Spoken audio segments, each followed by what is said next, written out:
சட்டமன்ற தேர்தல் நெருங்கும் நிலையில் தமிழ்நாட்டிற்கு மத்திய அமைச்சர் அமித்ஷா வருகை. காரைக்காலில் நடைபெறும் பாஜக பொதுக்கூட்டத்தில் கலந்து கொள்ள உள்ளதால் பலத்த போலீஸ் பாதுகாப்பு.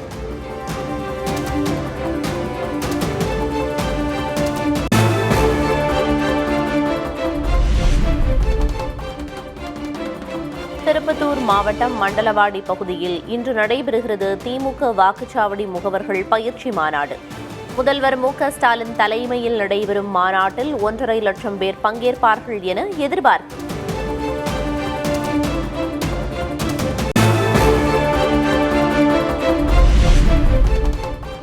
மகளிர் உரிமை தொகை திட்ட பயனாளிகள் வங்கிக் கணக்கில் 5,000 ரூபாய் வரவு வைப்பு.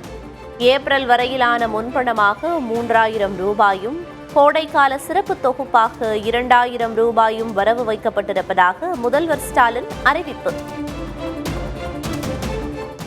இந்த பிப்ரவரி மாதம் மட்டும் இல்லாமல் அடுத்த 2 மாதம், அதாவது மார்ச் ஏப்ரலுக்கான உரிமைத்தொகை தவணைகளை சேர்த்து 3,000 ரூபாயும் கூடுதலாக கோடைக்கால செலவுகளை கருத்தில் கொண்டு மேலும் 2,000 ரூபாய் சிறப்பு தொகையும் சேர்த்து இந்த பிப்ரவரி மாதம் 5,000 ரூபாயை சிறப்பு மகளிர் உரிமை தொகையாக 1,31 லட்சம் பெண்களுக்கு வழங்க உத்தரவிட்டிருக்கிறேன்.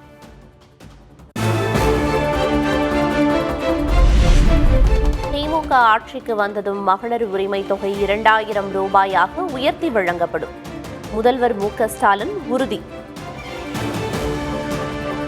அடுத்த திராவிட மாடல் 2.0 ஆட்சி காலத்தில் உங்களுடைய உரிமை தொகை 2,000 ரூபாயாக உயர்த்தி வழங்கப்படும். சொன்னதை செய்கிற முத்துவேல் கருணாநிதி ஸ்டாலின் கொடுக்கிற வாக்குறுதி இது.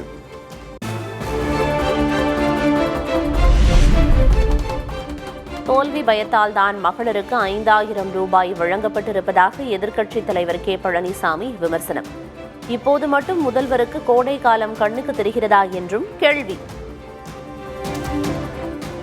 ஸ்டாலின் அவர்கள் தேர்தல் தோல்வியின் பயமாக தேர்தலிலே நடைபெறுகின்ற சட்டமன்ற பொதுத் தேர்தலிலே தோற்று விடுவோம் என்ற காரணத்தினால் இந்த அறிவிப்பை வெளியிட்டிருக்கின்றார். தேர்தல் நடக்கின்ற இந்த 26ஆம் ஆண்டு மட்டும் கோடை காலம் எப்படி கண்ணுக்கு தெரிகிறது இன்றைய முதலமைச்சர் ஸ்டாலின் அவர்கள்.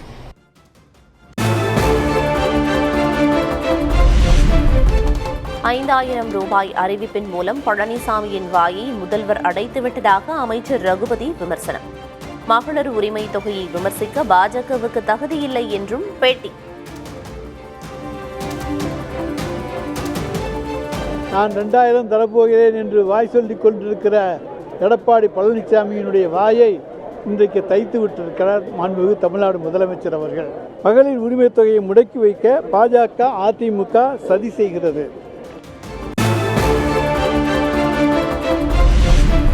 மகளிர் வங்கி கணக்கில் 5,000 ரூபாய் வரவு வைக்கப்பட்டது தோல்வி பயத்தின் அப்பட்டமான வெளிப்பாடு. ஆட்சி கையை விட்டு போவது உறுதியானதை திமுக உணர்ந்து விட்டதாக பாமக தலைவர் அன்புமணி கருத்து.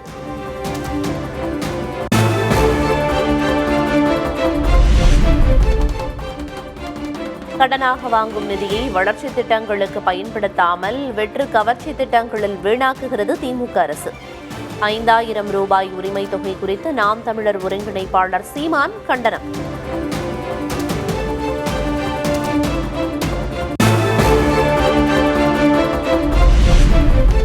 மகளிர் உரிமை தொகையை முன்கூட்டியே வரவு வைத்தது தொடர்பாக தாவேக தலைவர் விஜய் விமர்சனம். புதிதாக கோடைக்கால சிறப்பு தொகை 2,000 ரூபாய் என திடீரென அறிவித்தது எப்படி என கேள்வி.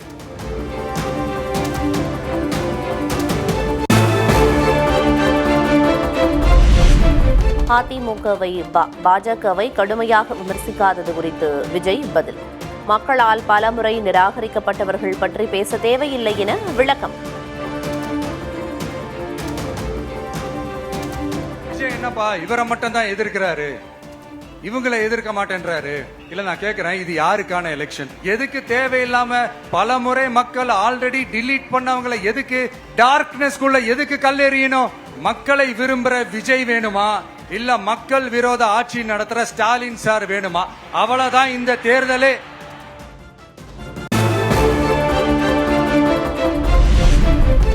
கரூர் பரப்புரைப்புக்கு பின் 72 நாட்கள் வீட்டை விட்டு விஜய் வெளியே வரவில்லை என கே பழனிசாமி விமர்சனம்.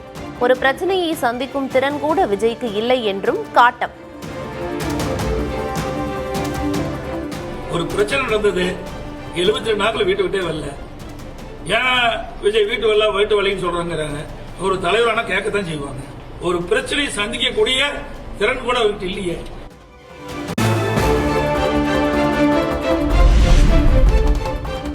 பனையூர் பண்ணையார் அங்கிள் என விஜய் மீது அதிமுக கடும் தாக்கு. எடப்பாடி பழனிசாமியை விஜய் காப்பியடிப்பதாகவும் விமர்சனம்.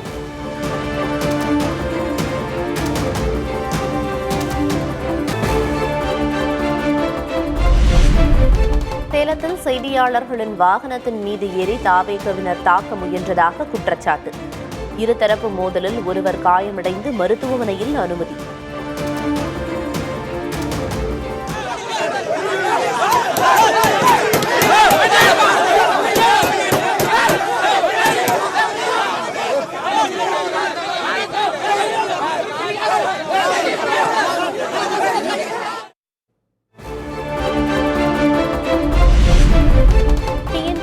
குரூப் 2 தேர்வு ரத்து செய்யப்பட்ட விவகாரத்தில் 7 பேர் சஸ்பெண்ட். தமிழக அரசு நடவடிக்கை.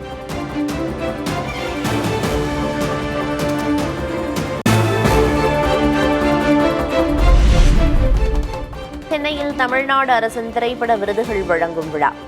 திரைக்கலைஞர்களுக்கு விருதுகளை வழங்கி கௌரவித்தார் துணை முதல்வர் உதயநிதி ஸ்டாலின். நடித்ததற்காக 2018ஆம் ஆண்டிற்கான சிறந்த பெண்களை பற்றி உயர்வாக சித்தரிக்கும் படமாக கண்ணா திரைப்படம் தேர்வு செய்யப்பட்டிருக்கிறது. அதற்கான விருதை பெறுகிறார் திரு சிவகார்த்திகேயன். அடுத்ததாக 2018ஆம் ஆண்டிற்கான சிறந்த நடிகர் விருது வடசென்னை படத்தில் நடித்ததற்காக திரு தனுஷ் அவர்களுக்கு வழங்கப்படுகிறது.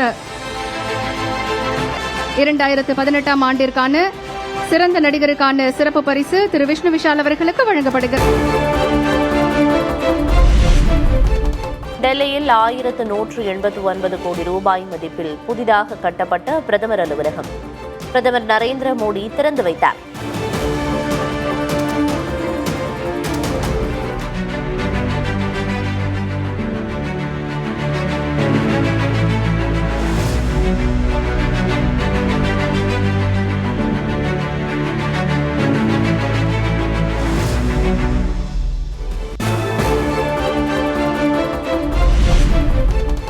புதிய அலுவலகத்தில் 4 முக்கிய கோப்புகளில் கையெழுத்திட்ட பிரதமர் மோடி.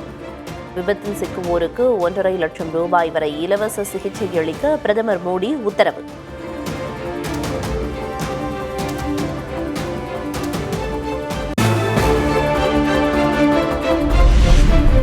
வங்கதேசத்தில் ஆட்சி அமைக்கிறது வங்கதேச தேசியவாத கட்சி.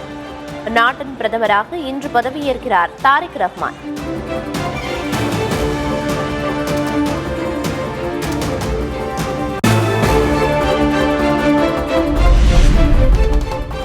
உலகக்கோப்பை T20 தொடர் லீக் ஆட்டத்தில் ஆஸ்திரேலிய அணியை வீழ்த்தி ஜிம்பாப்வே அபாரம். 23 ரன்கள் வித்தியாசத்தில் வெற்றி பெற்று ஆஸ்திரேலியாவுக்கு அதிர்ச்சி அளித்த ஜிம்பாப்வே.